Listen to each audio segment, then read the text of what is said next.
Welcome back to the Enemies to the Fire podcast. This week, we're going to talk all sorts of controversy in the EPL. We're going to talk about weird transfers that we saw, all sorts of other things, and the Chicago Fire's defeat on and off the field to Miami over the weekend.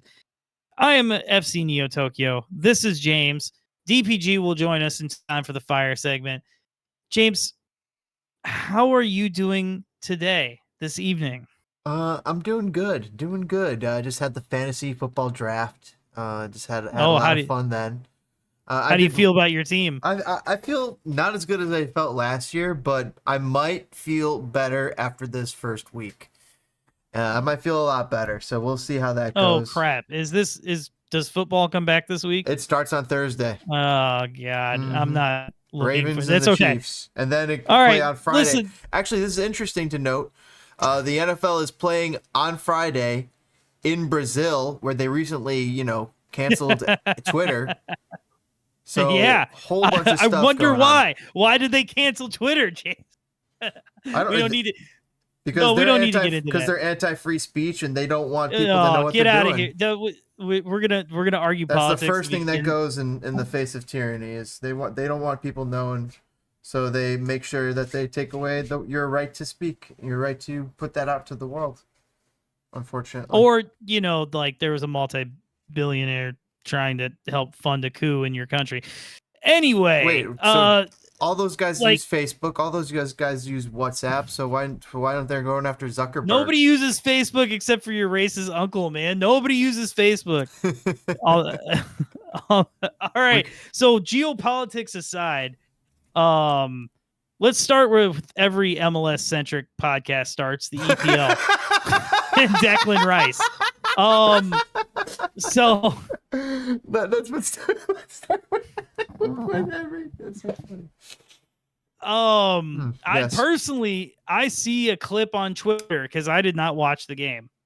I see a clip on Twitter and somebody's like, "This is a travesty. This is horrible." And it's a clip. It's a clip of a guy kicking a ball away, and its follow through slightly taps another player, and wait, slightly and then the taps. And then the other player collapses as if he's been sniped. Wait a second. You are totally misrepresenting this. All right, you first off, the guy you're talking got tapped. He got kicked in the knee. He got kicked in the side of the knee, like Jackie Chan style in Rush Hour. Well, bam. But the problem is we saw all these different angles also, and Jackie how Chan fast. From Rush Hour. There's so many better movies. Anyway, I digress. Drunken. Legend of the Drunken Master is the best kung fu movie ever, and and I will say that in the face of Fist of Fury, as well as Way of the Dragon, as well as I guess that's just it. Love me some Jackie Chan movies. You're right. Enter the Dragon. That's the other one. Oh man. Anyway, what were we saying? Oh yeah. So Declan Rice, in my opinion, flopped, and that's why he got his second yellow, and that's why he got sent off. Have you ever been kicked in the knee in a soccer game? Dude, he got up pretty goddamn fast when he got that second yellow, my man. See, that's where I start to wonder things. Now, dude, that is the first part. It looked legitimate to me. It looked like he got legitimately popped in the knee. But then, as you say, he popped up pretty darn quick there. So that's where I'm like, sometimes, players do embellish. Dude, Micah Richards. And he gets the card, though? I wasn't No, sure. This is exactly what we've needed for 40 years. We've needed these plays to get carded. And now everybody wants to cry wolf because they didn't used to do it. No, this is a beautiful thing. Flopping, go away. These teams like I'm sorry, my bad. Disrespect to Arsenal. Arsenal out here spending double what now I can't even think of who they were playing. And they rely on tricks to have to win. Like, I love it. I love that this guy may have just cost Arsenal the title in the second week of the season. I love that. There's no way, but it's possible. Haaland has 7 goals in 3 games. 1-1 tie to Brighton, so that's what it was. Brighton, thank you. I should have just trusted myself. But honestly, man, like I think I personally, and again, I have no dog in this fight. In this race. Did I say that right? Or did I just sound like Michael Vick here? I don't care. Let's put it that way. And I think he flopped. And I love that he got a second yellow for it. I commend the bravery of the referee. That play without those stakes never called a foul. Would not have been a foul. Wouldn't even been called a foul, let alone him rolling around on the ground as if he had been winged by a sniper. Like, no, it's, I don't know. Do you think I'm crazy, James? You got quiet. You thought I was crazy when I first brought it up. I was worried about Arne Slot, the coach of Liverpool. That's why I got quiet. He's out here quietly got 3 wins in the bag, but like, where the heck did this guy come from? Who, Klopp? No, the Klopp's replacement, Arne Slot. Wait, hold on. Klopp retired. Okay, Klopp retired. So who is this guy? Now you're blowing my mind here. So Klopp retired, and this guy named Arne Slot from the Netherlands is the new coach of Liverpool. And currently, he's got 3 wins. Well, I mean, he did inherit a halfway decent team. I mean, but at that level, you have to win these games. You can't just get by on that roster. Was he in, like, like I said, you're completely knocking me off my socks here. Like, was this dude an assistant for a while? No, Did they that's go out? the thing. That's exactly what I expected when I went to go to his Wikipedia page. He is not an assistant. He had nothing to do with Jurgen Klopp as far as I can see. He coached at Camber, AZ, Feyenoord, and then Liverpool. Like, this guy comes from out of the blue. Well, wait, didn't Feyenoord have a huge run last year? It was there for 3 years. So I think Feyenoord really actually was competing there for the title for a little bit, unless I'm wrong, unless it was that they were pushing for European soccer and they got back into Europe. Yeah, they were in the European final, the UEFA Europa Conference League final. Is that true? Interessante. Yeah, hold on. Last season they finished second last season. Oh, that's what it was. Okay. Listen to this. Last season, at the end of the season, PSV was on 91 points. In second place, Feyenoord was on 84 points. And third place, Twente was on 69 points. Nice. Knew it was coming. So, I mean, I guess he didn't come out of nowhere, but like, you go further back. Oh, JK, Feyenoord won the league in 2022-23. Holy shit. Yeah, so... Oh, so we're just dumb because he finished third, first, and second. Wow. So, So that's impressive. He won the league. Yeah, I don't know. That's wild in my opinion. Do you think a team like him's is going to be able to win Champions League with this new format that they've released? Well, now you're getting into the weeds here because I have heard it. Let's put it this way. Let's give them a shout out. The people who have described this to me were the Cooligans. So let's just start there where I'm pretty well like not informed. But from what I hear is they took 40 teams or something, threw them all in a hat and made sure everybody plays somebody 7 games total, right? So like, I guess again, it was the Cooligans, so somebody was an Arsenal fan. They were talking how Arsenal had like a home game against maybe it was Feyenoord, right? But they had a road game against PSV or PSG. So apparently you play like 7 games. There's like 4 or 5 pots or something. And then at the end, the top 8 teams then go on to a round of 8, a semi or a quarterfinal apparently. I get see that's the thing. I'm confused. I don't know how this works. I'm looking at it right now, and it is massively confusing. It says 24 teams qualify, but yet it's got 36 teams listed.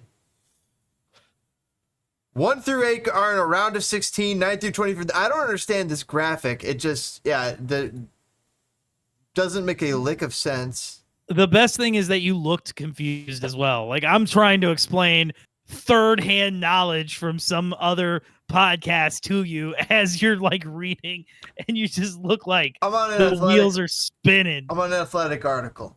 So the top 8 teams qualify. Single group of 36 teams. Okay, so it is 36 teams total. Each team will play 8 opponents, 4 times at home, 4 times away. Additional slots are located to the 2 best European nations over the previous season and a third for the 5th nation in the UEFA ranking. That sounds like a lot of hobbledegook. Top 8 teams qualify. Top teams finishing 9th through 24th will enter the playoff round for the remaining 8 knockout places. And then somehow, teams 25 through 34 will be eliminated.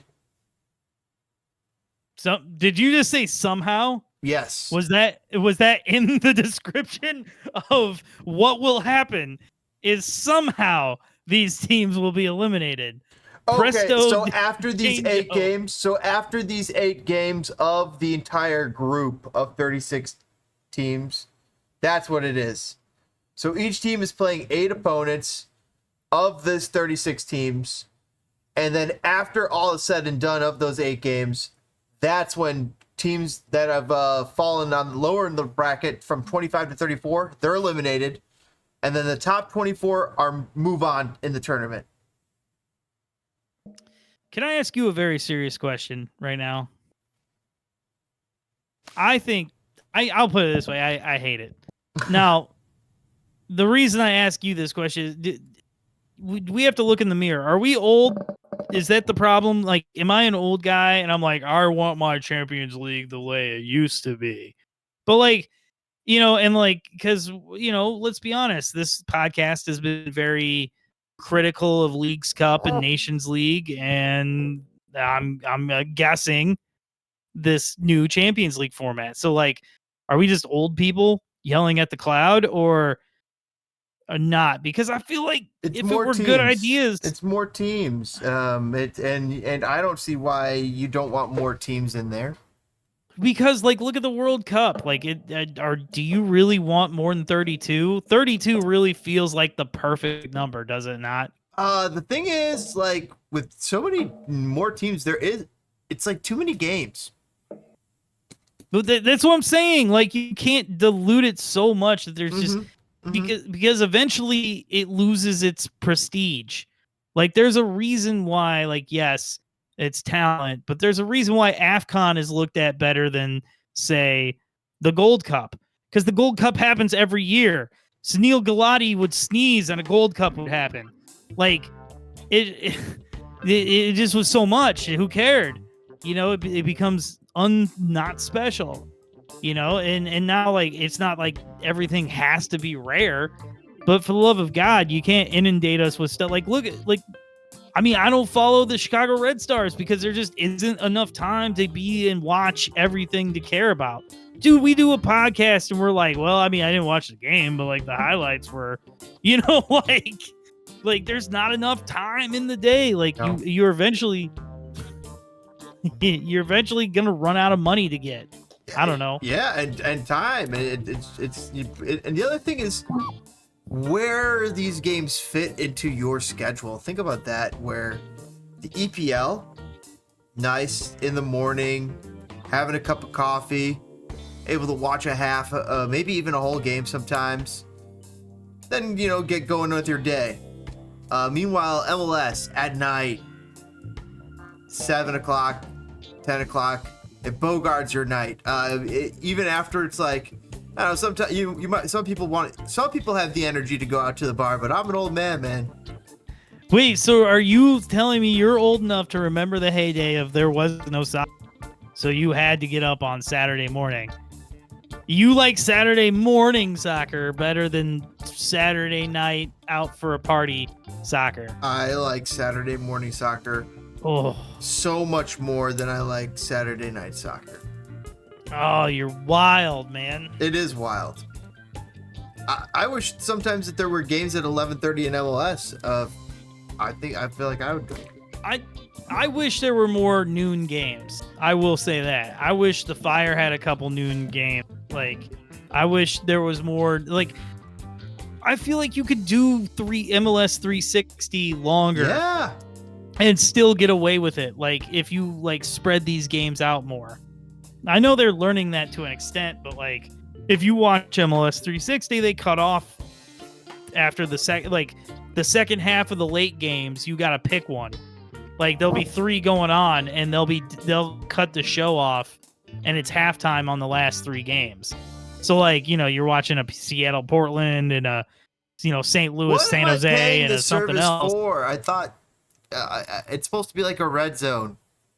It is, but they're not believing enough in the product. Here's the one thing, though, that is true about red zone. In red zone, when it's down to the final 2 games, I think that or when it's down to the final game, like, they kind of can't show it. So, like, you have to go to the channel it's on. And well, that's like, but there's 1 game left, right? Mm-hmm. But still, I don't know, man. That's just, I just feel like like, eventually there's not going to be the return on investment, right? The more Champions League games you have, the less you'll make at a certain point. And just, I don't know, man. I don't know. I don't know, because the baseball's making money hand over foot still, just by having so many games. Yeah, but there was 14 people at Comisky the other day. Oh, that's what that picture looked like. It looked awful. Part of me, like, I've never actually been to a Sox game. Mm-hmm. I've only ever been to a Cubs game, so yes. Part of me is kind of like, man, now's the time. Nobody's going to be in the stands. Tickets will be $5. Yeah, definitely. White Sox usually has decent food. I mean, also you got to get in before they start hitting the record of losses. Oh man. I mean, are you a Cubs or a White Sox White guy? Sox. That's what I thought. Yep. They've lost a lot of games, man. Yeah, it's not been good for the White Sox. They need a new coach. They need a new GM. They need a new owner. They need a new team. They need a lot of stuff. They don't need a new stadium, though. It's beautiful. Anyway. Anyway, all right. So once you start talking about White Sox baseball, I think you're done with your European, outlook or European review for the weekend. But I don't know, James. I didn't get you on record on that Declan Rice thing. I think he got kicked, and if this is it for European review, well, I still have something to say about Erik ten Hag. Oh no! Don't tell me Erik ten Hag talk. Yeah, I mean, real quickly, Erik ten Hag has the entire backing of the Man United board. I don't know why. I don't know why they hired him. He hasn't been the right guy for the job. What if they had hired this Ernie Coleman guy, whoever the fuck it is, from Man United, from Feyenoord? What's his name? Oh yeah, the Dutch guy from Feyenoord. I mean, Arne Friedrich, whatever this name was. I think you said his last name was. Never mind. I don't want to butcher it. But so are you having like traumatic like PTSD from like Greg Berhalter and Frank Klopas here with Erik ten Hag? Is it not the exact same situation happening yet again? Like time is a flat circle?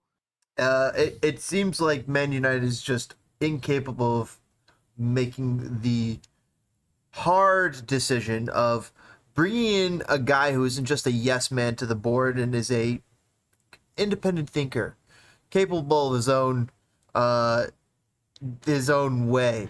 But that is what these big clubs have been moving towards, and that's why Pochettino got pushed out of his last 2 clubs. So it's no surprise that Ten Hag is staying, because he must soak a lot of cork in that boardroom to stay. They must be like, you know what? There's no one better than this man, Erik ten Hag, to lead our boys.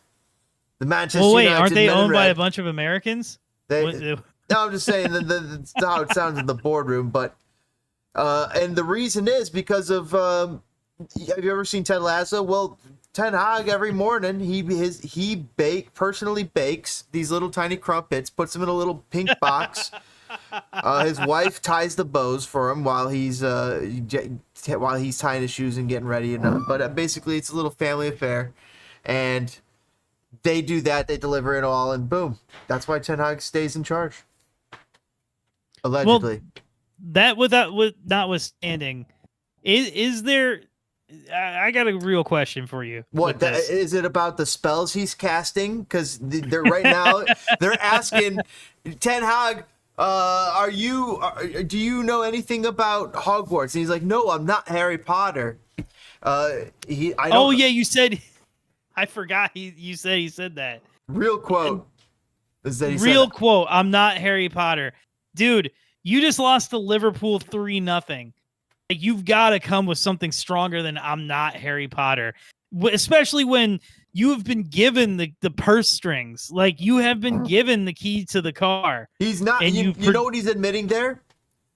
He's not special. He's not magical. He's not the right man for the job for Man United, because Man United requires a special coach. Oh, God. It requires a SAF, a Sir Alex Ferguson, a Jose Mourinho type. I knew we were ramping up for some Jose Mourinho. Special. Oh, man. And he admits in his own words that he's not Harry Potter. I'm not Harry Potter. I'm not magical. I'm not special. That's what he says with his own words there. So I think Man United should move on.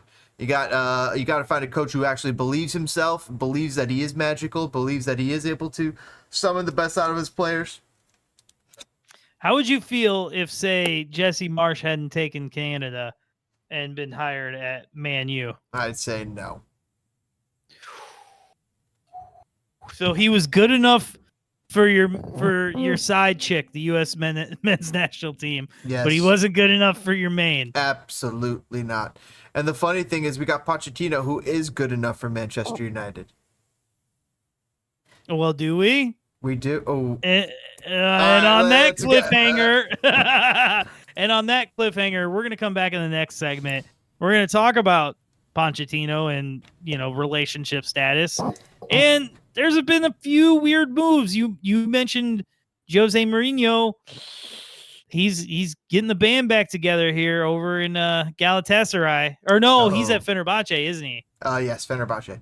Oh, never mind. I guess I'm losing my mind. Anyway, we'll be back in the next segment. Kick, punt, punch that like button.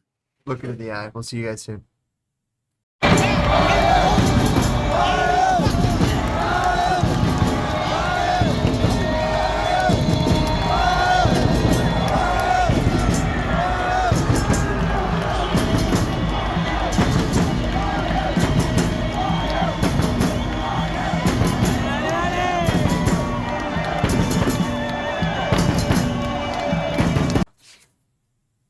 Welcome back, fellow enemies, the fire.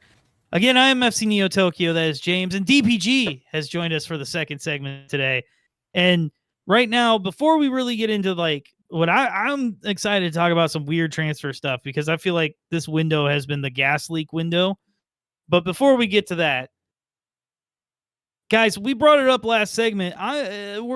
Where is your anxiety level about the whole fact that Pochettino is not officially signed for the U.S. men's national team yet? Not worried. You're not worried at all. You think everything's cool. Yeah. I mean, it's U.S. soccer, It's not like they don't have any incentive to rush out Pochettino. I mean, quite frankly, I honestly don't think they even care about the time frame. Everybody knows, so yeah. I mean, if there was a sense of urgency, they would have announced it last month, but it's U.S. soccer. It's a cluster. So my concern would be at DEFCON 5 is what I would be saying if I didn't know any better, and I know a little better, and I'm at no DEFCON whatsoever, I think it's totally fine. The word on the street is, just wait, he's coming. And they're, I don't know what they're figuring out. They got Chelsea stuff to figure out. So no, it's it's the Chelsea stuff. That's what's holding this up. Mm-hmm. But it's not his green card? No, it's that like Chelsea owes him money, and if he takes another job, it's like acknowledgement of like they don't. So he can't take a job until he gets him pinned down in court to pay him this money. That's so so that's kind of. And the U.S. is willing to wait. Well, which we damn well we should. Mm. But my question becomes like, the longer we wait, is there a possibility of some nonsense? Him getting poached. Poch poached. Poach got poached. Poached by the Brits. I'm not sure. I mean, if he got poached, then hey, that's bad timing, I guess. I mean, what else can you do? Mm-hmm. I guess this is how Steve Cherundolo becomes the next USMNT coach. So there you go. Oh God! Now we're on the darkest timeline. Frank Klopas is the GM for Chicago Fire. Cherundolo with the win. Oh God! And Steve Cherundolo wins a motherfucking World Cup. Now, to be fair, I will say this: I almost bought a Steve Cherundolo jersey. I am a big fan of Steve Cherundolo as a player. Loved him. But okay. So both of you guys are not worried at all. Okay. Well, I 0% worried. They're hitting the panic button. 0%. I'm 12.5% worried. 12.5%. Don't be such a plastic USMNT fan, bro. Plastic, dude. I'm OG. That's why I'm worried. It's not. I can't blame you. It's not across the line. It's not done yet. But I have a pretty good authority that it's all said and done. It's all locked in basically, and they're just waiting to dot these T's. Well, Pochettino could already be in Chicago signing that contract with U.S. Soccer. This segment could get old fast if that happens tonight. Yeah. But it sounds like he'll do that digital signature because he doesn't have to. Apparently, they told him he don't got to come to Chicago, which is sad. It is kind of sad. But anyway, you know what's sad? Let him. U.S. Soccer moving headquarters from Chicago to where are you moving?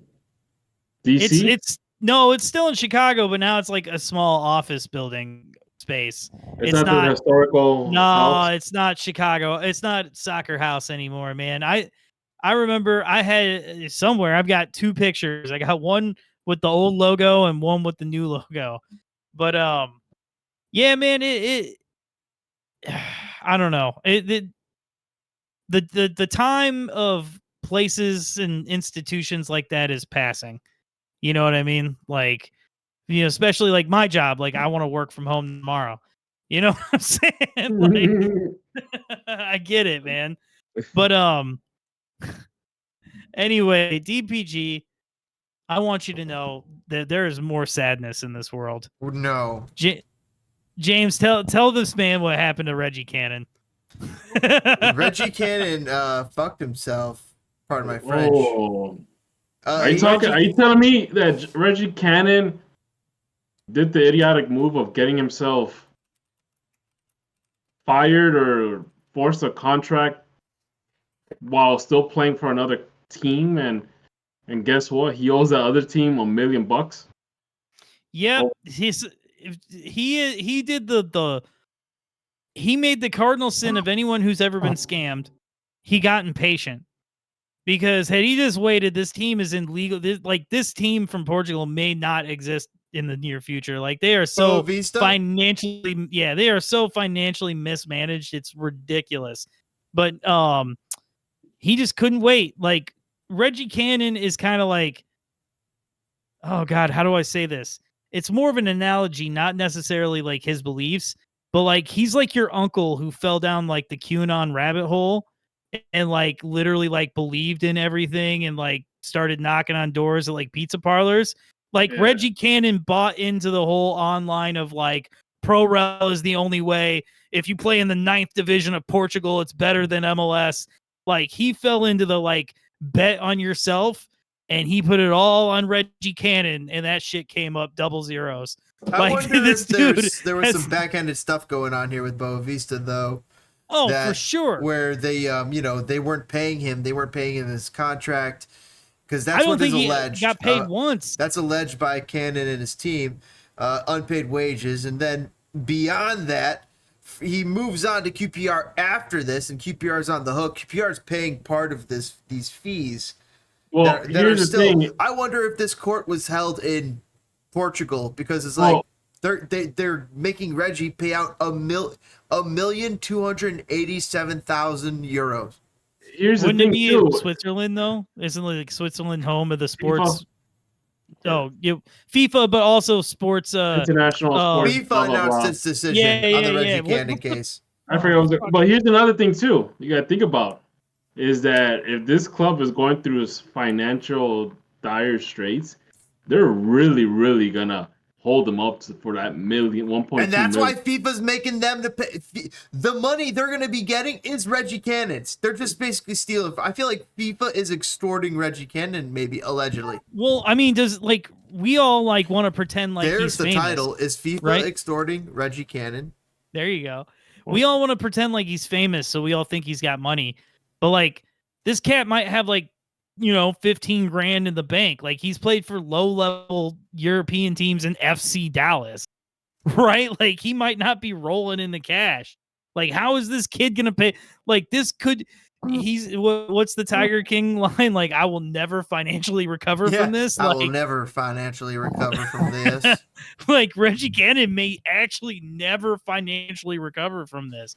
And I'm sorry, I don't mean to make light of that. No. But isn't that fucking crazy to think? And in addition to the fine, Cannon will need to pay another 5% interest on the amount from June 22nd, 23rd until the payment is made. This is meant to compensate in the delay of payment. So this team got to delay payments to Reggie to the point where he's like, hey, guys, you got to pay me so I could, have some money for my family. And now they're getting paid by Reggie. This seems a little questionable, allegedly. Dude, all of this is wild. So he terminated his contract with QPR. Now, yes. is there a team in Europe, or is there an MLS team hungry enough for the Reggie Cannon experience? Well, the question is that new club on the hook for his future debt? No, they're not on the hook, but are they dope enough to pay $1 million? Like, you're not paying a transfer fee. So are you going to be like that club that says, well, Reggie, we're not going to maybe pay you market value, but we'll pay that $1 million for you? Is there a team that values Reggie Cannon $1 million? I mean, I think as a league, exactly left back or right back? Right back. Right back, center back, but he gets cooked when he's center back. I mean, he's 26, so he's still young. He was good enough to make it over to Europe. There's got to be an MLS team that could fork out a few shekels to get him. It's the league, right? So the league would probably shell it out for him as a whole. But the kid has flamed MLS on the way out. That he took a blowtorch to the bridge on the way out. Like I said, he was drinking the Europe is the only way Kool-Aid and bet on Reggie Cannon. Yeah, and the bets he made were not that good, unfortunately. Nah, shit came up Shaq Moore. Oh man, it's like I said, it's sad. I can't believe we lost DPG for the end of that, but I want to bring up another American.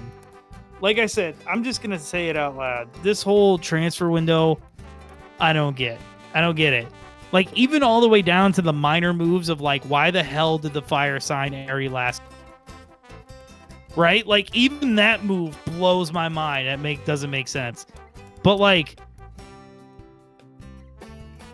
Austin Trusty was, I mean, he was in a platoon. He wasn't starting every single game. but he was in the platoon in the championship at Sheffield United, and then he made a move to go to Celtic and play with CCV. And you're saying that's not an upgrade? I don't think that's an upgrade. That, you know what that is? Either if he thinks it's an upgrade, somebody lied to him. An agent lied to him. Somebody. Well, isn't Celtic competing for Europa League or Champions League football typically? No, I mean, yeah, they're they're fighting for a chance to host a game and go somewhere. They're not really. What are they doing?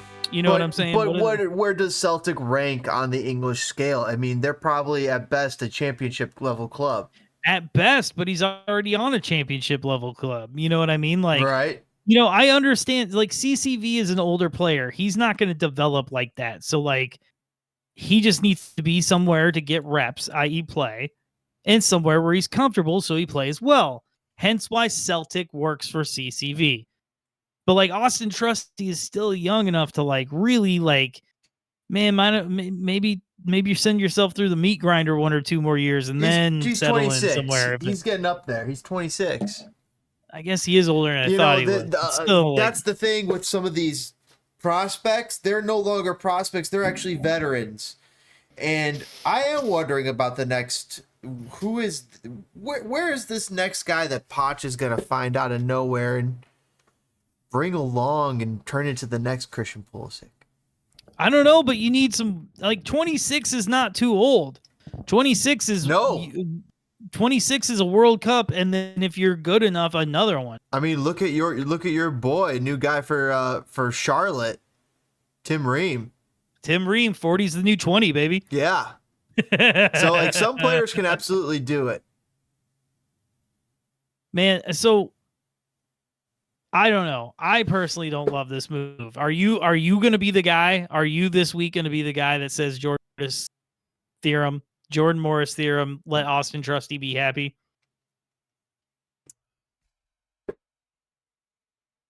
If it results in Champions League football, how can we fault him for that?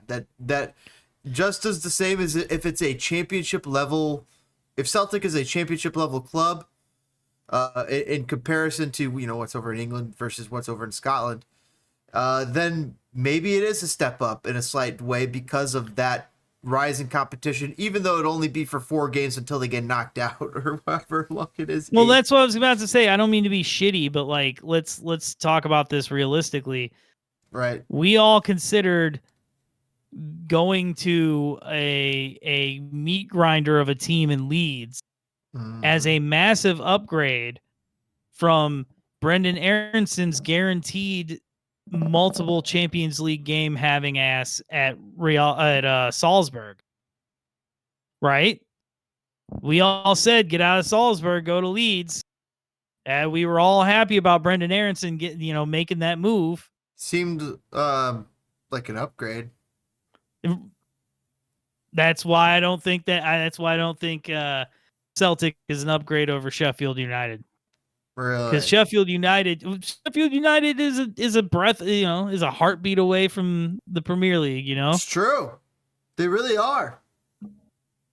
I don't know if they're going to be pushing for how long. No, they're not. I don't know. Sheffield's in the Premier League. Not the championship? Well, they were in the Premier League the previous season. So you're right. Or maybe they couldn't afford him.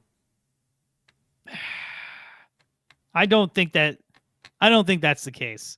I don't think Austin Trusty was breaking the bank over at, Sheffield United. Anyway. Yeah. That's a disappointment. So that made me sad. But what makes me even more sad? Do you want to know what makes me even more sad? What? The hard drinking, gambling Ivan Toney going to the Saudi League instead of MLS. Yeah. Even though I love Hugo Kuipers, come on, dog. I would have taken this cat in a fucking New York minute. This dude, and I don't think they have $40 million for this guy. Yo, for all the fucking, of course we do. Oh, of course we do. Salary cap league. We could pay $40 million for that cat, and he would still hit the salary cap at what, $1.7 million worth of cap space. Yeah. You know what I mean? Like, come on.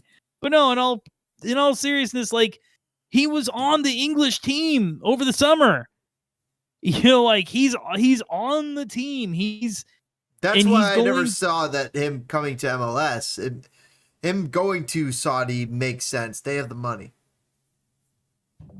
But all this shit that everybody on the planet has talked about MLS, does that going to the Saudi league not immediately make you immediately makes you not eligible for the English national team? What? Immediately, no, I'm saying, like, if he goes to Saudi, he's completely disregarded from the English national team, right? Why do you think so? Because that's how everybody acts when people come to Major League Soccer. The Saudi league is not even as good as Major League Soccer. It just has brighter stars. But it's got some bright stars. It does. Yeah, but shitty soccer. Yes. What? The level is not great. Exactly, which means all the people who want to talk mountains of crap about players when they come to Major League Soccer, I don't want to see this cat be looked at. I don't want Southgate to look at this cat. But no, in all seriousness, like, I'm the guy who doesn't usually care, but, like, I hate that. There's just such a double standard in this sport. But also, you know, America's kind of an asshole on the world stage, so it's hard to complain. Anyway, and then who else? So what's his name? Hold on. I've got his name. Don't quote me yet. Jack White. No. Steven Bergwijn. Ooh, Bergwijn. You know, a part of that Dutch team that was so much better than the U.S. team. They were so much better that we should be ashamed. This dude who played for Ajax is now going to Saudi. He's not making some big leap, and he's 25 years old, dude. Like, or he's 26. What, like, Atlanta apparently tried to sign him. They tried to pay 20-something mil for a transfer fee, and they got turned down. I mean, it wasn't as much as he went. He went for 29 mil or something crazy, but wow. What is, like I said, is there a gas leak in here? What is going, like, what? I thought the Saudi league was done burning money like They're this. still going at it, apparently. I don't know. I mean, it stinks for MLS because, yeah, you lose, and it also stinks for these big European leagues. It stinks for Champions League. Champions League has been decimated by the Saudi league, hasn't it? I think that's been I would disagree. I think that's the thing that's paid the most price. I disagree. Like, I mean, did PSG really go down that much in quality when Neymar left?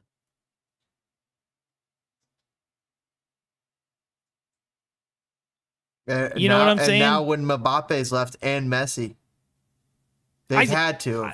I still believe. Okay, I tell you this. I don't even know who is on the team right now, but I guarantee you take PSG and you plop them in the Saudi league. Oh yeah, they run away with it. They would run away with it. That's what I'm talking about. I just, it drives me nuts, the mountain of shit that Major League Soccer has taken to just now, like, everybody's like, oh no, he plays for the Saudi league, he's still awesome. Yeah, of course. Well, PSG would run away with MLS.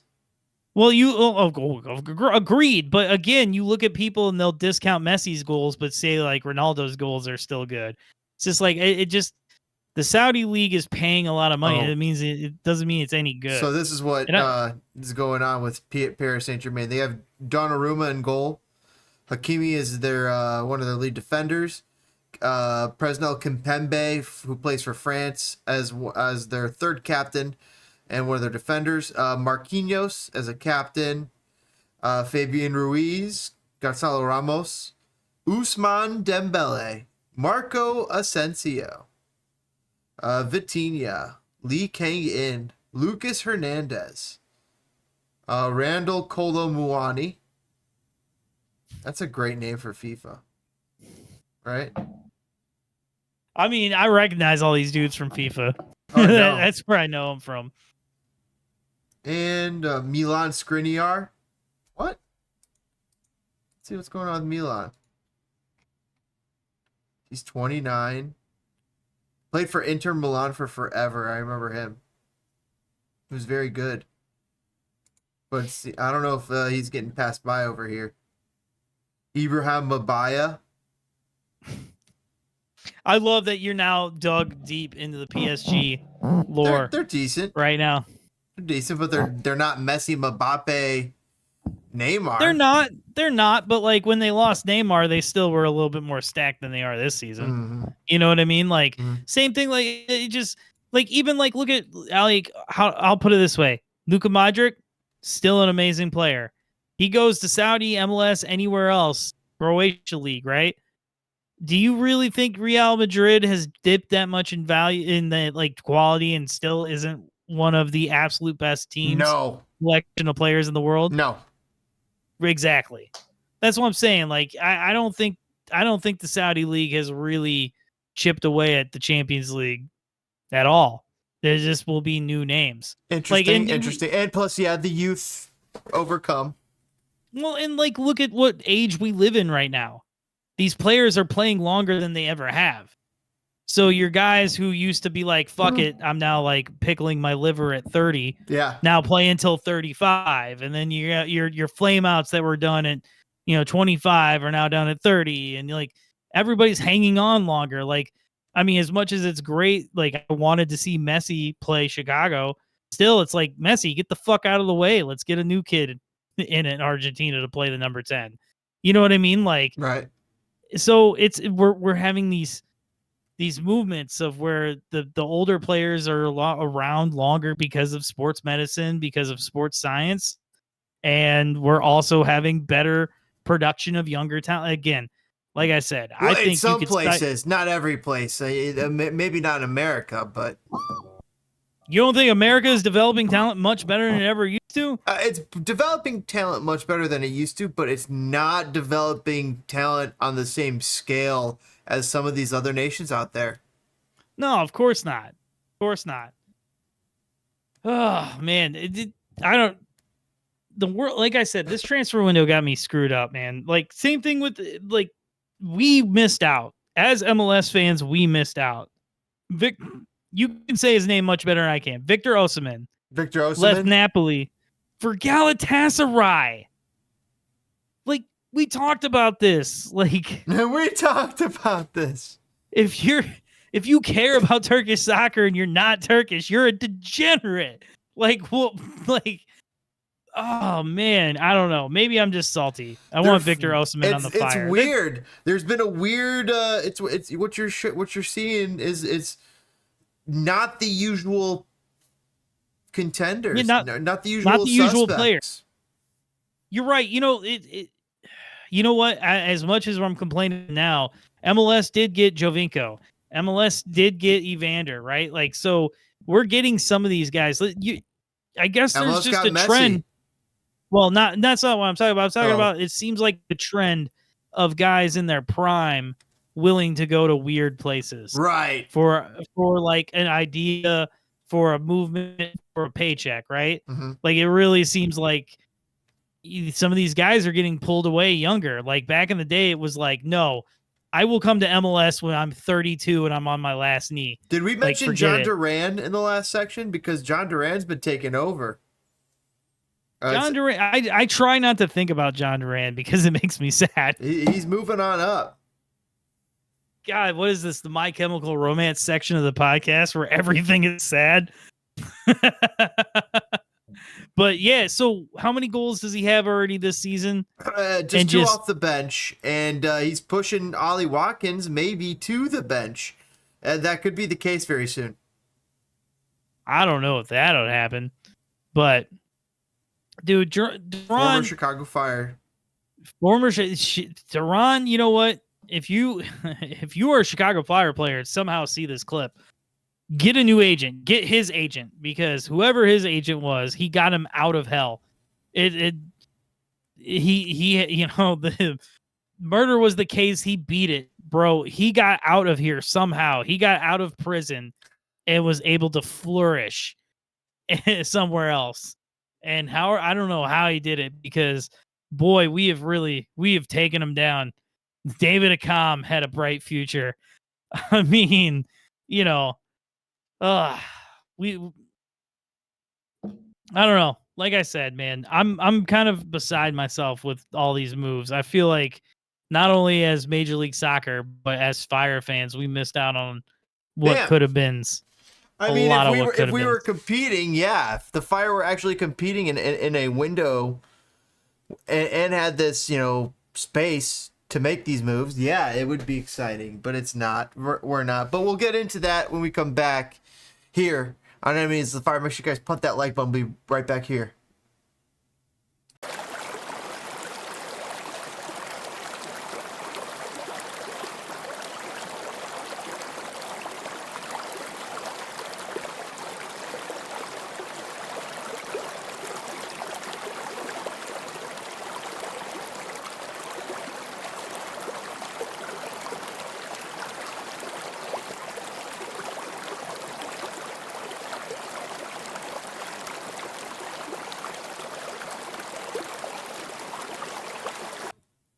Welcome back, fellow enemies of the Fire. We are here to discuss the Chicago Fire, but first, DPG and I were having an argument. Here we go.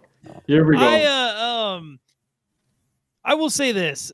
As a fan of the U.S. men's national team, my team is the Chicago Fire. But when I watch European soccer, I don't care about any of those teams unless there's an American who plays for them. So I'll check stuff out because an American plays for the team.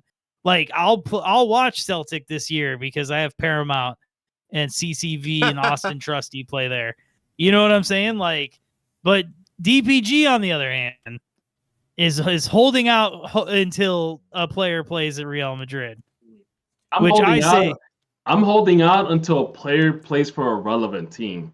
Right. A team that even the non-soccer people know who it is. I mean, Pulisic got AC Milan. It's not good enough. I mean, I told them Pulisic is the only guy that really has made a name for himself. But then you're hyping up all these other guys that... Yunus Musa? I mean, he's trying to make a name for himself. But again, you got to give... Pulisic has done... You don't think Anthony Robinson has made a name for himself? No, he doesn't. He made a name for himself when he got butchered by Colombia. That's how he made a name for himself. There were rumors that Manchester United is looking at Anthony Robinson. Yeah, dude, maybe not anymore. You're literally insane. He had an assist over the weekend. He's markedly the best player on Fulham's team. Just undeniably, when you watch the game, he's the best player. You're talking about Fulham. You're talking about Fulham here. Fulham's not doing too well. Exactly. You're talking about... by the end of this season, Fulham will be in the top half at least. Here we No go. way. No, man. Fulham's finishing higher than Man U. You're full of it. Yeah. Dude, have you seen Fulham's team? They're just not gelled yet. They have Traore now. Dude, I'm telling you, Fulham is gonna. Fulham is just another Bolton team from the early 2000s that had Hierro and had all these random good players, and they didn't do much but collect the check. Paper Tigers. Exactly. Hey, by the way, Wrexham is in second place in League One. Anyway, gentlemen, over the weekend, here we go. The Chicago Fire played Inter Miami to a 4-1. Was it 4? That was my worst Fire experience. 4-1. That was my worst Fire experience, and not even regarding the game. How many people were there? How many people were there? 55,000 people. Wow. I don't know if there was fully 55, but it was full. It was what I want to see every game, right? Yeah. I don't. What? Why? Because then it's I don't even like their first album. I like the demo. That's fucking DPG. You know why? First of all, it took me almost 2.5 hours 2 hours to get to Soldier Field. Normally, it would just take me about 45 minutes to an hour. Is this because of Labor Day weekend? Yeah. Right. It took Second me of all, 17 minutes to get there. Yeah, that's because you live down the street. Calm down. Second of all, you know what? It's games like this that make me really hate the infrastructure surrounding Soldier Field. Like, that is not a great place to be having a stadium and having access for parking lots and all sorts of things. That is a horrible infrastructure. What do you mean? There's two big giant parking lots. There's a big ass parking lot, and then there's a parking deck, and it's so easy to get in. There's just like you turn. James knows what I'm talking about. I very much agree. Okay, if you've been to other different stadiums, and I'm not talking about your local St. Louis team or your local Peoria team, you will see the difference how stadium, even like old RFK, was set up in a way that you had multiple entrances. Multiple spots. Dude, I went to Dick's Sporting Goods Park, and that shit was like the state fair. It was just like a big old grassy knoll for you to park on, and like. Oh, who plays there? Colorado Rapids. Okay, enough said. Like, there's probably more people in my neighborhood that go to the Fire games than whoever goes to Colorado Rapids. I would not be surprised if they do not outdraw the Fire. Look, all I'm saying is this: is that it was from the fan experience. It was a horrible experience.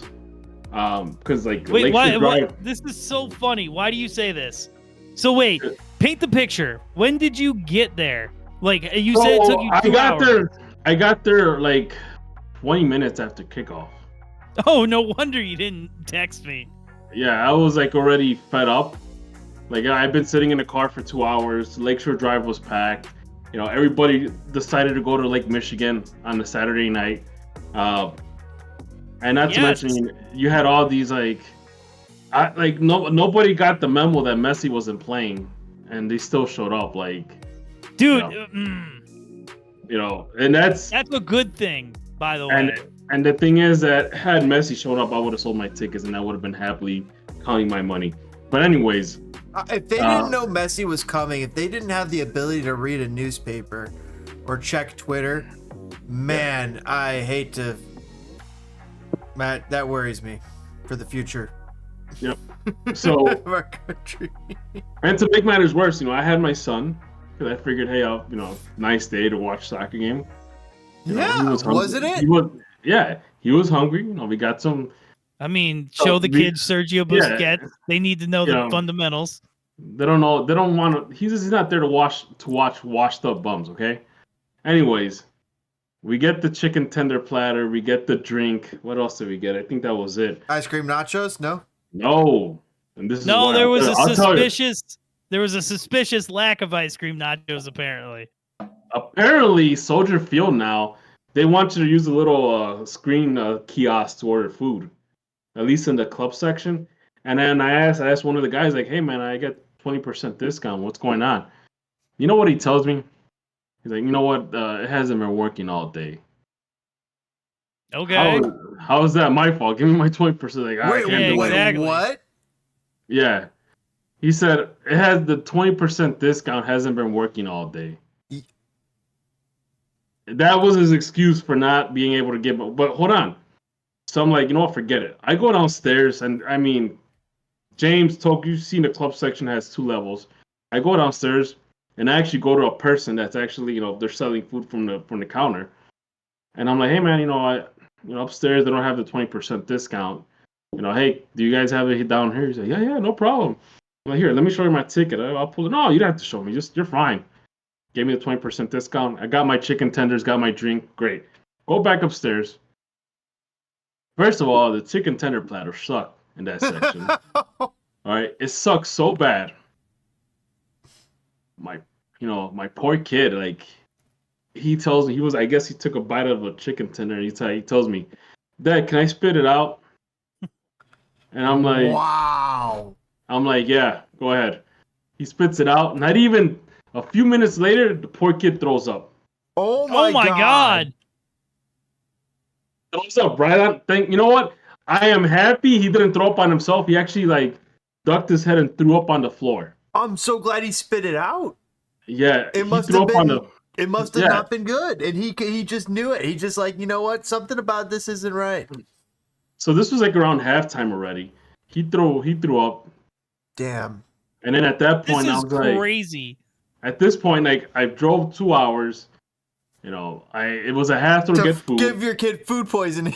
And then, I drove to give my kid food poisoning. Fortunately for him, I asked him afterwards, like, hey, are you okay? Do you need to throw up? He's like, no, it's fine. He's 4 years old. Yeah. And then I'm like, and at that point, I don't even want to sit in my seats because there's throw up on there. Yeah. The kid's like sitting in front of it. I'm like, you know what, Nathan, let's get out of here. Yeah. And then I go, and then I try to go collect my season ticket holder gift. So I go downstairs, we do that whole walk. It's crowded. It's ridiculously crowded during halftime and that whole, section, the whole hallway section. And I get to the season ticket holder services or whatever. And I'm like, hey, I'm here to pick up my season ticket holder gift. And I guess the lady was like, hey, I'm sorry, but we didn't bring any ticket because it's so chaotic. And I'm like, okay. What? Okay. Dude, what? Yeah. So they couldn't get you your 20% because it hasn't been working all day. Yeah. And they couldn't get you your season ticket holder gift because it was too chaotic. Like, what? And and they made my kid throw up because they served us crappy and food. they made your kid throw up. That had to have been undercooked fucking chicken for you. And the worst part about it, because you know what, if this was a Bears game, that would not stand. Like literally, Bears, when there's a Bears game, they roll out the red carpet for like concessions. Like you get all the cool stuff. Like it's bad enough that the Bears literally flaunt what they're gonna serve at the stadium.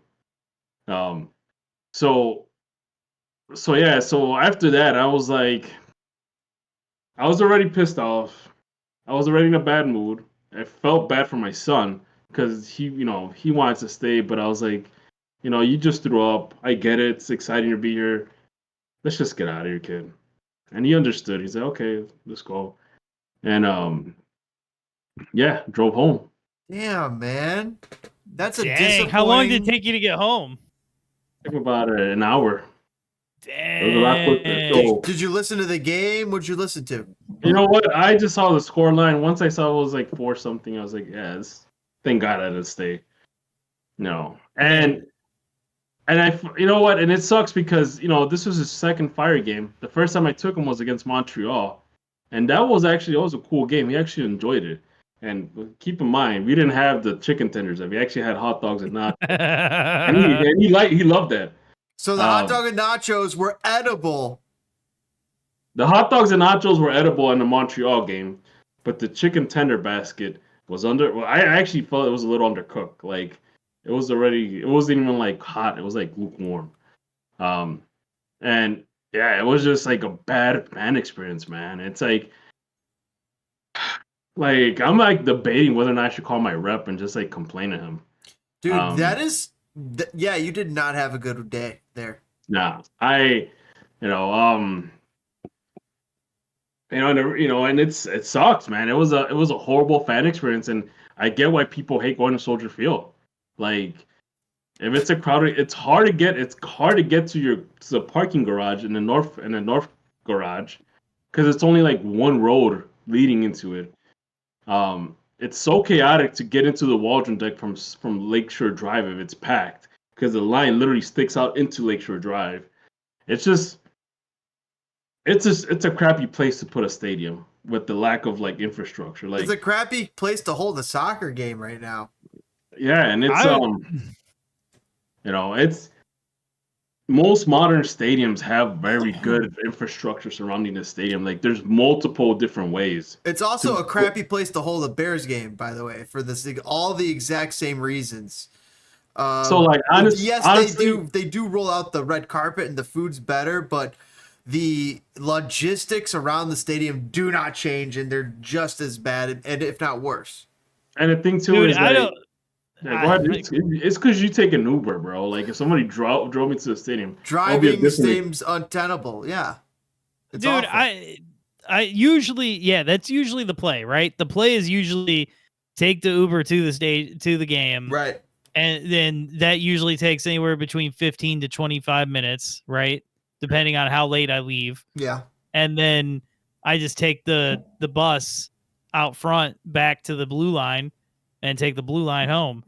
Like, that's, now I will say this, the buses didn't leave till after the Jason Derulo concert. So when I left, I had to walk to the red line to get to the blue line. But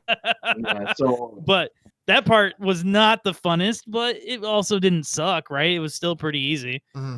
So like, yeah, it's so funny. Like I had a blast. Like, I did. It would have been a different experience. It's like if it was me by myself. Yeah.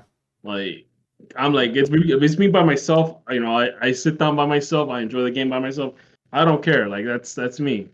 It's just, obviously when you take a kid with you, you got to make sure he's happy, and it's, and the thing about it too is like, I'm trying to get him involved in soccer, so I want to see him. I want to take him to go see the pros. Mm-hmm. Not to mention that today he actually got to pick up his soccer uniform because he starts practicing on Saturdays. This Saturday. Oh, cool! And they gave him a cool uniform. He got the baby blue jersey. He got number 11 too. Let's go. Black shorts, cool. Black shorts, black socks. And keep in mind, I didn't ask for it. I just said we were just there to pick up. I didn't even think they had numbers in the back. The guy just said, here you go, boom, number 11. Rad. That's great. So it's so funny, the different like experience, and why like a lot of fans, let's be honest, the dynamics of cities are changing. Yeah. Like I don't have kids, right? So I live in the city, and for me, Soldier Field is by far the easiest sporting event venue I've ever been to in my entire life. Even easier than going in and out of like a stadium in Peoria. You know what I mean? Because everybody had to drive. So it's all fucking, I went to the Superdome in Louisiana, and it blew my mind how easy it was to get into that stadium. Like, and it was that's hilarious to bring up the Silverdome, because the Superdome. I have to I have to tell this story. So my dad had to go to some seminar for work, and he actually got to drag me and my mom along. So we stayed in this hotel that like was connected to a mall, which then on the other side of the mall was the Superdome. And so like this hotel, so until Katrina, I was there during the worst flood in New Orleans, like in the for like 100 years. It was the worst flood they had ever seen until Katrina. But so yeah, I was there for like a crazy ass flood where there was like rats in the trees and like all sorts of shit, like people dying because of, like the snakes and stuff. Oh man, it was wild. Like me and my dad like went downstairs to the hotel, and like we're running up an escalator because it stopped working, and like the ceiling tiles were falling down because it like, it was like kind of like an L shape. So like there was a pool on the 4th floor that actually like fell into the 3rd floor where there was a bar underneath it. So like, yeah, it was like wild, like, floods and shit. It was crazy. Cow. I'm just glad you got out of there alive. Yeah. Yeah. Well, like I said, it was a bad flood, but it like cleared up, right? It wasn't like I said, then Katrina happened and no one ever talks about this. Yeah. It wasn't like the whole ocean was trying to swallow you up type of thing. Yeah, exactly. Right. But here's the thing though. It's like at this point, and as an Illinois taxpayer, and I know how everybody hates this talk, just give the money to build a better stadium. Like, we spent so much money on dumb crap. Let's just it's a place where sports are played. Just have fucking seats. Like, it's fine. What we have is fine. No, it's not. No, it's not, man. No, it's not. There's more. This stadium was built like 100 years ago. There's a lot more people that drive now. And then like people are taking horse carriages to Soldier Field or bicycling it. All right. It's like even like the expressways, man. Like, oh my God, it's like they show a picture of what the expressways were like in the late 50s, and it was like, rush hour. There's like 2-3 cars on the expressway, like driving. Like that was a snapshot. There's a lot more cars now. Space is really tight by Lakeshore Drive. Either tear it down, move it somewhere else, or hell, man, I just wish the Bears go to Arlington Heights. Maybe the Fire might get motivated to be the other tenant in Arlington Heights Stadium. Because honestly, no, I would yes. you know what? I would stop being a fan of the fucking team. If they move to Arlington Heights, I'm done. You know what? Stop. You can stop being a fan because there'll be plenty of suburbanites that will take up your spot. Okay, enjoy when little Timmy doesn't know the songs and just like you want to hear what the drums sounded like in Peoria, dog. Like, what's the sound of one hand? To me, it's gotten to the point. To me, it's gotten to a point that I'm past like the whole chanting songs and all that stuff. Like, I'm done. I'm past the kumbaya shit. I'm past that. I literally just want to see a soccer team play and win. That's it. Like, I don't care about I want to see a soccer team compete. Exactly.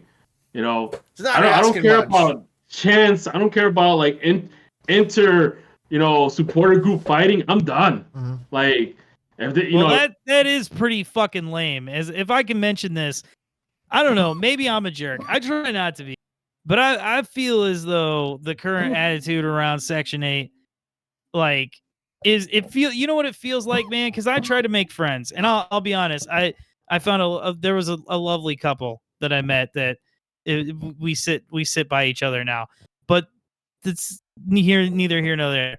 But I found like a few people, but beyond that, like, it really feels like right now, like, the supporters groups are just like a bunch of fucking people in a neighborhood that are terrified it's going to be gentrified. Like, they don't want to welcome you in. They don't want to talk to you. They don't want shit to change. Like, it would probably suck for them if the team starts winning, because then more people will show up. Like, it just feels like they just don't want shit to change. Like, and nobody wants to say what's up. Like, I just end up fucking drinking a beer, standing there by myself. You made it sound like the suburbs back in the day. Dude, God, I don't get it, man. I don't get the obsession with trying to get. This is why I'm done, man. I'm done with the politicking. I'm done with like everybody trying to mess everybody up. Like, I'm done. Like, that's why I just want to watch the game. I want to see a team compete, as Jaymes said. And like, it's bad that we can't even have that, because we've been mismanaged for so long that like the drama plays out louder than the game itself, and that's sad. Well, it's because the game offers us nothing. It offers us no enjoyment whatsoever. Well, hearing about your experience, DPG, I mean, that's the other underlying thing here. I think that your experience is not rare anymore. I don't think so either, because I've heard people complain about Soldier Field, getting to Soldier Field, driving. Like, not everybody wants to be on a bus. Like, not everybody wants to jump on that red line at night, right? Nobody wants to play with it. I got on the red line on Saturday and the blue line and found out what happened this weekend. But like, big shout out to Andrew and Sarena. Good people. Anyway, CTA. No. Big shout out to CTA. Anyway, but you know what too is like. Well, but hold on, like, I get it. Like, I get it, because I'll tell you this: if we were still playing at SeatGeek, I would not have gotten tickets. Like, would you still have tickets if they were at SeatGeek? Is that not a worse drive for you? Honestly, it's not, and I'll tell you why. Because as you know, I live up north by the Wisconsin border. Like, I could take a 294 straight shot. I avoid all the chaos from like the Kennedy and downtown traffic. I just take 294, and then go into 55, get off on Harlem. Get off on Harlem, and I'm like there already. I'm like, it's like a 5-10 minute drive, and that's it. That's all I have to deal with. I don't have to deal with traffic jams. I don't have to deal with being stuck in a Kennedy because for whatever reason they cannot fix the highway. It takes them like 5 years. You're welcome. That's me. I'm part of that. What did you do? I sell the stuff to them. Yeah, so no wonder they're dragging their feet. Like, dude, you closed the left lane. Why is this lane still closed? But somehow you guys open it up in the winter. Like, what? So, anyways, like I said, my thing is improve the facilities, improve the infrastructure around Soldier Field. If you have to, you know what? Maybe the Bears were onto something when they said, "Hey, we need a new stadium." And they need to leave Soldier Field. And I don't care about your whole social justice, capitalism sucks mentality, bro. But if I'm paying taxes, property taxes, state taxes, income tax, all sorts of tax, I want to see something happen. Well, you won't. They're just add another one, man. That's the fucking problem. I will say this. SeatGeek Stadium right now is 23 minutes away from me. Like, I could get in the car and be there in 23 minutes. Like, I'm not gonna cry. Problem. I'm not gonna cry. If all it took was $1 from a whole year's salary just to kind of make a new stadium happen, I'm not gonna cry for $1 because you know why? Yeah, but there's only 10 million people, or like 3 million people in the city limits, which means $1 is 3 mil. So it's not. It's going to be more. But the thing is, they want 4.7 billion. They want state funding, and that's fine. We do a lot of state funding for crap that we don't care about. I mean, it's bad enough that like city stickers in Chicago are supposed to fix potholes, but you drive in the city, you're gonna feel every pothole. Every pothole. Fuck that city sticker. Haven't had one in 3 years. Anyway. He's talking like, and he lives in Chicago, but he's registered in Peoria. Get him to No. Trust me, I'm registered here. I've gotten those tickets. That shit's orange. He's committing the city sticker fraud. So, all right, we've kind of beat this horse dead. I'll say this. So you didn't get there early enough to see the fanfare, I didn't see it. No. It was cool. There was a stage set up, but why set up a stage for a DJ? I've never understood this. It's a fucking it's a laptop. I saw when I was driving in. I'm like, did they have a concert outside? Yeah, it's like if you're gonna have a stage, have a band. Like last year, that was the one band we playing the Office theme. But like, that's great.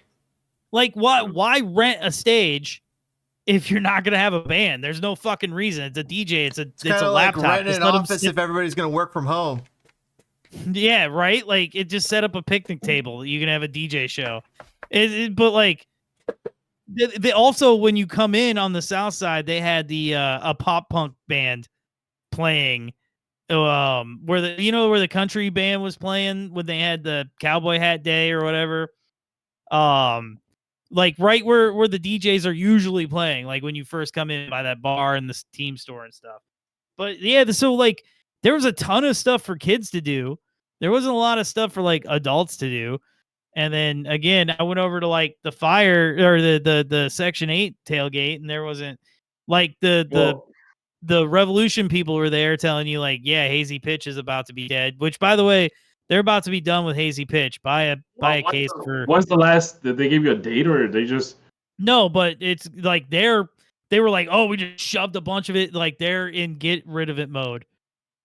Like you can tell. I gotta get a case of that, and I gotta save it. Yes, you do.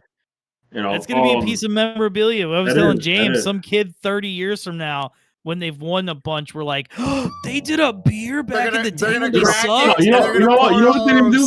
You know what they're gonna do? I already know what's gonna happen. When James sets up his bar in his basement, and you know what? He's gonna have that case sitting in the back, like on the shelf. Then his kid's gonna be like, "Hey, Dad, what is that?"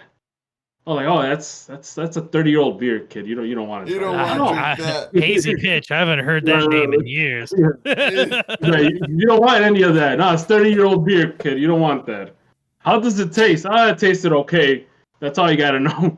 So apparently, like on top of that, I like keep a little tape deck of one of our podcasts in there. We talk about this moment. Yeah, this moment right now. So the Revolution guys were there giving that away, right? Or that's who that is, right? Yeah. And then, I want a T-shirt, and then realized because I take public transit, I had to carry around a fucking T-shirt for the rest of the night. Oh wow! Yeah, carrying a T-shirt on the red line. Good job. That's self-defense mechanism right there. Anyway, I digress. So apparently, CHGO, like the YouTube and like apparently they had some kind of to do, but like they weren't anywhere near there, so I didn't even see them. I didn't know they had a thing to do, so that was kind of goofy. It just everything was lesser than last year. I'll tell you this: the Miami game last year felt like not like the Oscars, but felt like an award show. Like people were dressed to the nines. It was date night. This year it was kids' day. It was like bring the whole. I mean, that's kind of what they were aiming for. Interesting, because bring the gaggle dynamic of children. was different. You're saying the dynamic was just very different, where it felt legitimate last year, where it sounds like this year was more of a dog and pony show. Well, and even in giant letters on the stage, it said Miami plays with fire. It's just like you are, for lack of a better term, you're like cucking yourself to this other team. Like what? It was just so like. It was so, and then like the only cool thing about the whole fucking thing was like the mixed scarf, and they wanted $45. You can go to hell with that, man. Here's another thing too. Is like, this is what I hate about. This is why when you guys ask me why do you hate Messi so much, this is the reason why. When you have the fire bending over to advertise Miami, and like as Toke said, doing stupid stuff like that. It pisses me off. Like, dude, you don't see the Cubs getting head over heels when the Yankees come to town. No, but this could be every game. This whole vibe could be every game if this team won games. Who was cracking the glass? Oh, DJ Moore. DJ Moore from the Bears. Yeah. Sick. I guess I completely missed that. I will say like I partook a little too much in this game. Mm-hmm. I was having a good one. Oh yeah. But yeah, so I was gonna ask. I couldn't wait until we got on here to ask you if you stayed for the Jason Derulo concert. Absolutely not. I will not waste my time. Like the first thing I called my wife on the way over there because I was stuck in traffic. Yeah. And I'm like, yeah, I guess there's a lot of people excited for Jason Derulo to be here. Because Messi sure as hell ain't playing tonight. James, are you a fan of Mr. Derulo? I couldn't tell you one song. Yeah, agreed. So it's bad enough that Chicago Fire media team has to force their employees to pretend like they know Jason Derulo. Well, did you see the email where they wanted to charge us another $40 to get on the grass to be in the pit for Jason Derulo? I heard that. I wasn't there, but I think I heard afterwards through Discord that they had technical difficulties setting up a concert for him. Of course they did. You could have seen that from a mile away. So last year, I get it, because last year sucked worse. I didn't even stay for this concert. I can tell you it was better than last year's, because what this dude did last year, Little Dirk or whatever, that was during the show. That was during the game. Well, that was halftime. Yeah, that was halftime, right? But here was hilarious. Do you remember? Do you remember this musical artist had an entire stadium full of people to perform for? And instead of performing for these people, he stood in the corner and basically performed for a phone camera, and was on the screens. Why would you do that? Why would you not perform for the people in front of you? You could have just stayed at home. They could have just live streamed it. My thing is, man, they could set up a freaking Super Bowl music concert in 5 minutes. You telling me you couldn't do that with the crew? They could have set that up better, but I will say this: I invited my boy out to the game. He was like, "Oh man, I fucked up my ankle." I was like, "Oh, well, I don't want to make you feel worse." Was he messy? Was it messy? No, it was my boy Toney. So I go, man, I don't want to make you, but you're missing a Jason Derulo concert too. And he goes, dude, you should have led with that. And I was like, oh yeah, why? Like, I've never heard him. What's his music like? And he literally, this was his explanation of his music. They play his music at Target. That was the response back I got. Been like, that was it. That was his entire critique. They play his music at Target. Let me ask you this. You're going down to St. Louis, right? Yeah. Let me know how that stadium experience is. I've been there. I've been there now twice or three. Not been there now 3 times, dude. It's an amazing stadium experience. But again, here's the thing. My boy has already used to stay at this hotel. That's literally here's the hotel and then the parking lot for the stadium. Right. So he already was staying at that place whenever he went to St. Louis, even before they built the stadium. So you know what I mean? So we have the perfect fucking spot, right? We can walk to every. There's that's cool. So across the street from the stadium, they have 2 bars that are both soccer themed. One is huge, one is tiny, and a dispensary, by the way. And they've got all the practice fields next to it as well. It's a cool spot. It's not like a behemoth. It's not state of the art, but it's a cool spot.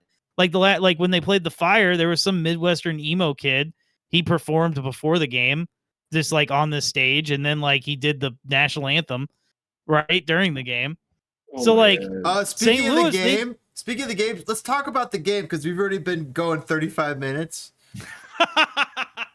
Well, you know what is bad? It's sad when the stuff that happens outside of the game is more exciting than what actually happened during the game. Yeah, because the game sucked. That's what I heard. The game was terrible. The game was awful. Yeah, no, it was awful. It was who scored the goal? I don't even know who scored the goal. They hung in there for the first 15 minutes, and then the own goal happened. Kutsias, of course, looks like he might be a better partner than Selassie. Team is not put together well. I mean, there are some pieces. I like Aragoni. I like Hugo. I like Berhalter. Put this team together. Oh man, Berhalter can't evaluate talent. Anyway, I don't care. So yeah, James. Literally, this game was boring. The own goal really sucked because I'll say this: it looked like a really I have yet to go back and watch the highlights. It looked like an amazing save. I freaked out, and then all of a sudden saw the ball roll into the net. I'm like, I didn't even see it hit Suke or not Suke. What's his name? Salquist. People are saying Chris Brady. It's over. It's the honeymoon's over with Chris Brady. It is. Chris Brady is. How old is Chris? I'm sorry. How old is Chris Brady? 19. How old is Gaga? 19. Yeah, well, Gaga is they're the same age, okay, but Landon Donovan was only 1 year older than Clint Dempsey, and had another 3 years on him. When people were crapping on Gaga, saying, "Oh no, Chris Brady is better." Mm-hmm. I thought that just 2 months ago. I am one of those. I am he. I am one of those people that thought that Brady was doing better. And the worst part is that, let's just be honest here, Gaga was only here for a year and a half tops. And and Chris Brady, we're still waiting on him to get out of here, which he probably won't ever get out of here. I mean, well, he's kind of in that limbo. If he's starting to play well enough, he might turn into a Bill Hamid, Sean Johnson, or Nick Raimondo, right? He's playing well enough. He might get shuffled around MLS as I was gonna say that's not a good set of names there, man. I mean, it's not the worst set of names to be associated with either. No. You know? Yeah, but it's not the world class names that we as U.S. men's national team are hoping for. Yeah, exactly. Put it like this: if Gaga keeps doing good with Burnley, he's gonna get picked up by one of the top 5 teams in the Premier League or even in Europe. Well, he's already picked up by Chelsea. He's got to cut that tie as soon as possible. He gotta. Chelsea better shop him around, man, because they will. I mean, if he plays well enough, Burnley will buy him. You know what I'm saying? But he just needs to continue to play, and he's our number 1 because what's his face? Matt Turner. Thank you. He went to Crystal Palace and he go play. I remember when everybody was all hyped up over the U.S. men's goalkeepers. Oh my God, we got Matt Turner.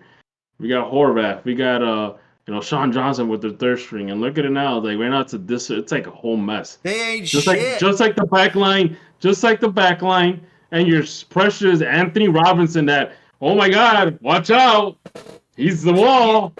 He played one poor game in a friendly. Dog, let it go. You cannot even keep it together, bro. If the man cannot keep it together in one game, what makes you think he's not going to keep it together against harder, bigger teams? Every defender gets burned, or else there wouldn't be goals. Yeah, but not every defender gets burned on a key game. Doesn't get burned on a key tournament.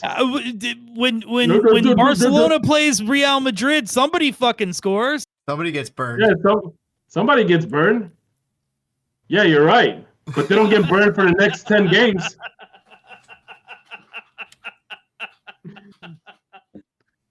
Oh shit! All right, who's the player? Who does the Fire play next? Let's. DC United. Okay. And I am going there. I'm going to that game with a crowd, so I'll probably be in the parking lot. Damn it! I'm gonna miss this game. Oh man, I was gonna have pizza and everything, man. Dude, well, we gotta Nashville. Everybody has to go to Nashville. You included. The last game of the season. The last game of the season. Yes. What day is it? Actually, you know what? That's in October, like middle of October. Is it a Sunday or a Saturday?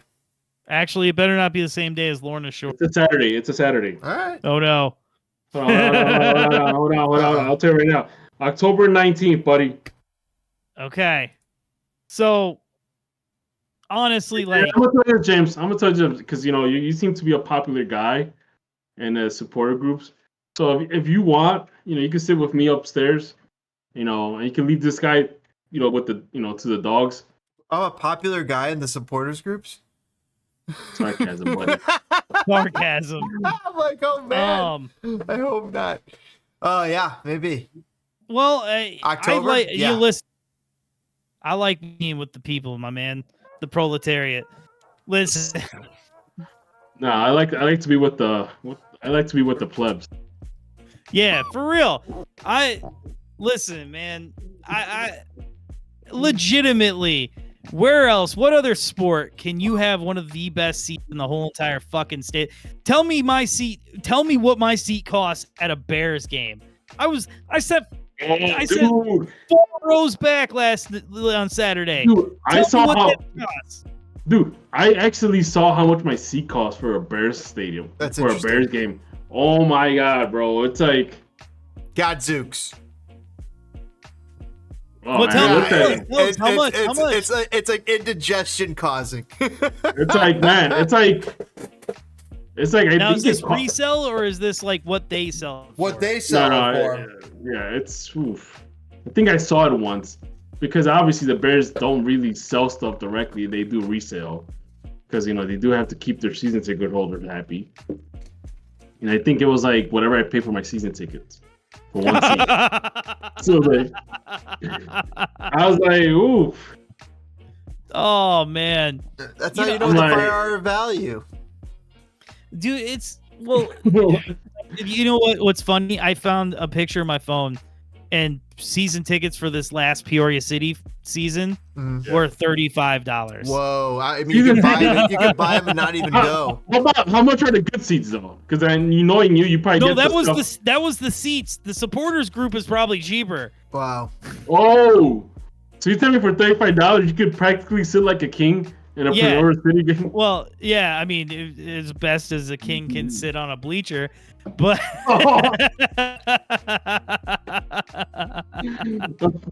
but I mean, it's a nice bleacher, man. It's a nice park, man. Man, I sat in the bleachers at Toyota Park, man. I give it. Dude, I'm so mad. I'm totally gonna miss. So all season long, I knew the only game I was gonna miss was Toronto. And now I'm going to end up missing next week. What are you doing next week that you got to get? Family stuff. Something cropped up family-wise. That's nice. That's nice, But here's the best part. My car died the day of the last Bridgeview game. Didn't you get a new car?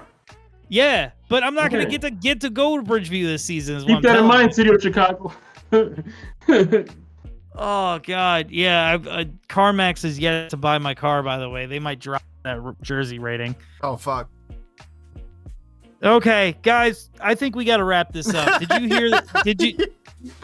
Did you hear that Illinois sponsored Crystal Palace? By the way, No, how did they do that? Oh my God! Are you telling me there's a team in the Premier League that has a jersey sponsor that says "Visit Illinois" type of thing? not on the front, on the sleeve. What? So it's the Illinois with the O as the big arrowy dot thing from your GPS. So you're telling me that my state, the one that I pay taxes to, Hell yeah, the one that I have to give a big chunk of my income, actually wasted money on a team. I don't think it's a waste. They wasted money on a team that I'll probably never go visit. Oh jeez. On the one time or the two times that I might go to England someday. Well, no, this is not for you. The whole point is to tell the English to come visit Illinois. Yeah, because it's hard to compete when you could go to New York City or LA. Well, listen, I'm serious, dude. The Travel Board of Illinois, instead of make a commercial, decided to sponsor Crystal Palace. I think it's fucking brilliant. So, yeah, but we can't for some reason. Illinois. So for some reason, we don't have money for a new stadium. Yeah, good job. We'll pay for somebody else's stadium. This did not cost $4.6 billion, dog. Hey, but you know what? Well, what is it buying? I guess. I mean, come to Chicago. Listen, it's buying. It's the department. It's the ad money they were gonna spend anyway, right? So I'd rather them do this than stupid commercials like "There's no noise in Illinois." Like, you know what I'm saying? Like, I'd rather this than a dumb commercial. Look, man, everybody knows that like the city of Chicago is the only thing worth visiting in Illinois. Duh. Like, I literally have met people from Wisconsin and say, "Hey, I stay at a hotel in downtown Chicago." I'm like, yeah, that's cool. What you do? Oh, I want to go look at the Bean. Like, cool. What'd you do after that? Oh, I ate deep dish pizza. Oh man, you're not from Chicago, like if you know the deal, man. Yeah, well, I mean, I will say, back when I was a meat eater, and I would every now and again partake in a Beggar's deep dish. Oh, Beggar's. So Beggar's is cool, just a regular pizza. Don't bring that deep dish stuff because no real Chicagoan eats deep dish all the time. Well, I know that, but I said every now and again. Well, every now and again, I think I don't remember the last time I had deep dish. Like, I honestly don't remember. I think it might have been like 2 years ago. I don't remember. Like, really? It was a cold night in 2011. I was visiting the ex's mother, and boy, me and the brother-in-law needed to get the fuck out of there. I'm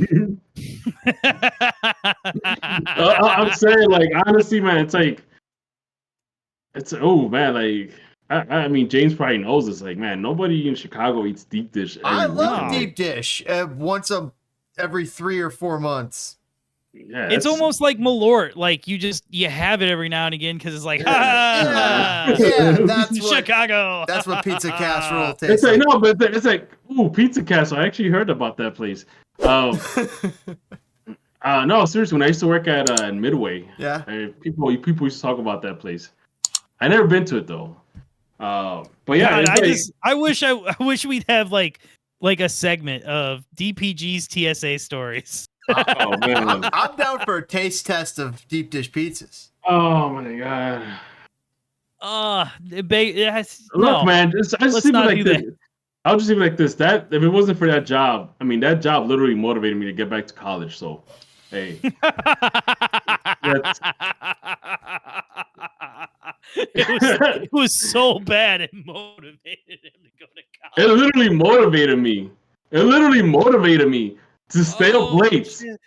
To stay up late and use this very laptop that I'm using right now to stay up at 2 a.m. writing code. Yep. Or stay up at 2 a.m. learning calculus. So it literally took TSA to make that happen. Oh man. So because you know what I kept seeing? A lot of recurring stories like, I started TSA. I was only planning being here a year or two, and it's been 10 years later. And I was like, ooh, that's it, man. I can stay here, waste my holidays, or I can do something about it. So hey, I did Waste something your about holidays because that's what you had to work holidays. It's brutal. it. Yeah, you think TSA that takes off on the on Christmas? Nah, man. So Well, yeah. well, the kids never stop following your dreams, and also never stop punting that like button, baby. This has been yet another Enemies of the Fire podcast. We didn't get as much DPG this week as we wanted, but we keep the people wanting. We keep the people yearning. Desire. Yes. Pat, James, please send us out. I'm losing it. Hey, I'm gonna say this. Don't get deep dishes. Get thin crust. Be a man. Vito and Nick's original location. All right, guys. Have a great one. We'll see you guys next time on Enemies of the Fire. Make sure you guys punt that like button. We'll see you guys later. Peace.